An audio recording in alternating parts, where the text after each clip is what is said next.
వచ్చేసింది కదా. ఇలా వచ్చిన తర్వాత మనము ఇదిగో ఇలా హోల్కి తర్వాత ఇలా తయారు చేసుకుంటాం కదా. ఇప్పుడు మనకి సమోసా అనేది ఇలా ఏర్పడుతుంది. దీంట్లోకి వచ్చేసరికి మనం ఒక స్పూన్ వాదుగా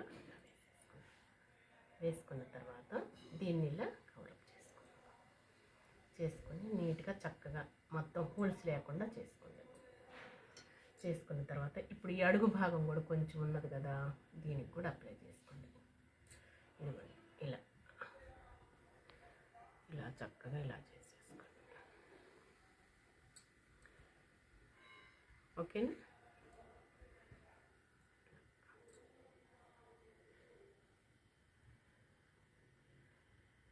మనకి మైదా కాకుండా